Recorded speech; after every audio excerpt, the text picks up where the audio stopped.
Hello friends, this is Akshay and welcomes you all on this channel of Career Edge. So in this video I am going to talk about week 1 of course 2.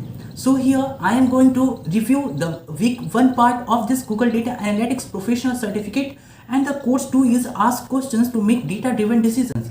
And this is a short analysis, and after that we are going to discuss weekly challenge of week 1. So here in this week 1, firstly they explain how the course is going to work. Firstly, we learn about whole things of data analytics, and that is only introduction about data analytics. Now we are going to one by one we are going to pick one of the process which we learn about data analytics. Total 6 processes are there. First is ask, second is process, third is prepare, fourth is analyze, fifth is share, and sixth is act. Now we are going to get one courses on each. So here this is the second course, and this is about the ask portion. So here firstly there is a part of same thing, that is I show you that this is total 6 process of data analytics are there, and this is also called the 6 data analysis phases. First is ask, and how you got to know you what the questions you are going to ask when you are in the first portion. So there are some questions just like what are my stakeholders saying, and what their problems are. Now what I identified the issues, how can I help stakeholders to resolve their questions. So when you are in the ask portion, then you need to ask these 2 questions with by yourself, so that you got some answers and some leads to move further in data analytics. So this is whole about the first part, take actions with data. Next thing you got about some common problem types which you got in this data analytics, and total 6 portions, total 6 problems are there. First is making data predictions, second is categorizing things, third is spotting something unusual, fourth is identifying things, fifth is discover connections, and sixth is finding patterns. So this total 6 problems which are related to the data which data analyst face, and how you can solve this problem also there is given here with an example. They explain you so that you can learn easily about that. And after that, the key takeaways from this is as you move through this program, as you will develop sharper eye for problems, and you will practice thinking through the problem types which you begin your analysis. This method of problem solving will help you to figure out solutions that meet the needs of all stakeholders. So this is all about this portion, and now we are going to see craft effective questions, how you can ask questions if you are a data analytics. What are the things which you need to follow to get answers, and which give you which is different, the questions which make difference between a common people and a data analytics. So the thing which you need to follow is the SMART questions. SMART is SMART, and it is here explained this: S for specific, M for measurable, A for action oriented, R for relevant, and T for time bound. So in the specific, is the question specific? Does it address the problem? Does it have context? Will it uncover a lot of the information you need? Next thing is measurable. Will the question give you answers that you can measure? Third is action oriented. Will the answers provide information that helps you devise some type of action plan? Next thing is relevant. Relevant is the question about the particular problem you are trying to solve. And last is time bound. Will the answers allow you to solve the problem sooner rather than later? So this is the thing, this is whole thing about the SMART question. So you need to go through this type of things when you are asking any question. These are the things you are going to learn if you follow through, if you go through the week 1. And this is the thing where it's come about smart questions. And also there are 3 questions which data analyst basically avoid. So which type of questions data analyst avoid? Total 3 type of questions are there. First is leading question, second is close-ended question, and last is vague question. And in the first question, questions that only have a particular response, it is called leading questions. So just like this product is too expensive, isn't it? Means you closed your question, and only there is an option of yes or no. So you just closed your question, and this type of questions are called leading questions, and you need to avoid this type of questions. If you in the face of ask and you want to go through and you want to know more about any product, anything, then you need to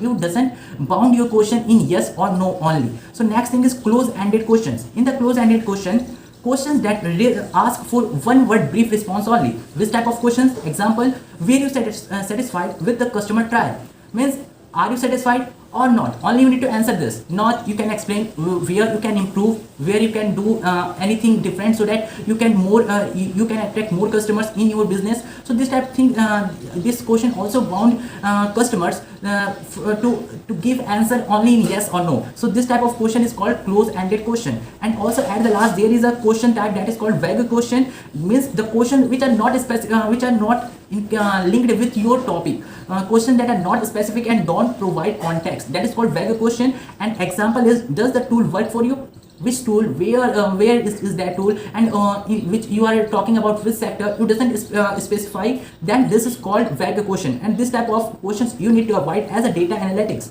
as a data analyst. So this is the whole about week 1. And now I am going to discuss with you the weekly challenge.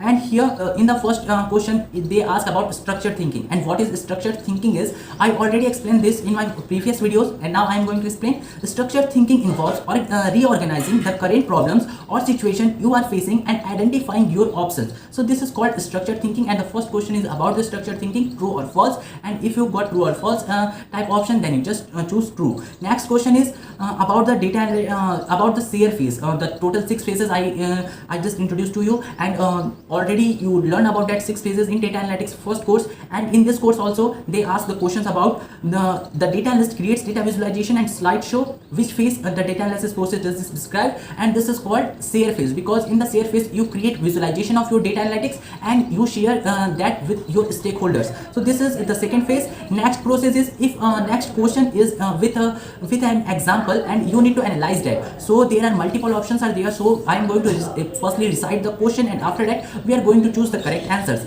If a cooking supply store wants to attract more customers, where can they advertise to a better reach their target audience? So here, to a better reach their target audience, they can advertise at a bus stop, near local culinary school, on a podcast for foodies, and TV during the season finale of the best chef in the universe. A target audience is the people you are trying to reach. In this scenario, people who enjoy food and cooking are the store's target audience. So this type of you need to choose only three options, and listen carefully which are the options are: at a bus stop near local culinary school, next is on TV during the season finale of best chef in the universe, and the next example, next option which is correct is on a podcast of the foodies. So these are the correct options. Next is the fourth question. In this question, a company wants to make more informed decisions regarding next year business strategy. An analyst uses data to help identify how things will likely work out in the future. This is an example of which problem type. So this is example of making predictions. You in the making predictions, you make informed decisions about by looking the previous data, means past data, and you are going to make decision about the future. That this is called prediction, and this is an example of making predictions. So the correct answer is making predictions, and if you got, just tick on that. Next thing is fifth question. Describe the key difference between the problem types of categorizing thing and identifying thing. So what is the difference between categorizing thing and identifying thing is, categorizing thing involves assigning items to categories. Identifying themes take those categories a step further, grouping them into a broader themes. So this is the difference between categorizing thing and identifying things. So if you get this option, then you just select it, and that is the correct answer. Next is the sixth question, and this is about which of the following examples are closed-ended questions. As I talked in my overview that there are some three type of questions that you need to avoid. Three type of question type that a data analyst always avoid, and total where I included close-ended questions also, and here there is a question about close-ended question. So here there are total close-ended question doesn't encourage people to elaborate the shared valuable details. So this type of questions here are example of that. So if there is a multiple choice question and you got the same example, then you choose this type of options. How old are you? Is a math your favorite subjects? And what grade did you get on the math test? So these are the answers which is correct here. Next question is the question, why was the Monday afternoon yoga class successful, is not measurable. Which of the following questions present measurable way to learn about the yoga class? So measurable way here is the answer is how many customers responded to our half price yoga promotion. So this is the correct answer, and you choose this only. And next is the last question of this weekly challenge, and that question is questions that make assumptions often involve concepts that are formed without evidence. For example, an idea that is accepted as true without proof. So this is the correct thing. Questions that make assumptions often involve concepts that are formed without evidence. For example, an idea that is accepted as a true without proof. So this is a true statement, and if you got true or false option, then you just select true, and if you doesn't get true and false question, you got multiple option, then you need to take the correct answer with my with the statement which I already recite. That is, questions that make assumption often involve concepts that are formed without evidence. For example, an idea that is accepted as a true without proof. So this is the whole about weekly challenge 1, and also the whole thing about the week 1. We are this is the first course 2 week 1 overview and the answers. And if you want more answers, more overviews of the Google Data Analytics Professional Certificate, and also the course challenge answers, so you need to subscribe my channel, like this video, and also share with your friends. And I am going to meet you with the in the next video with the week 2 review and answers of course 2. So that's much in this video. Thanks for watching.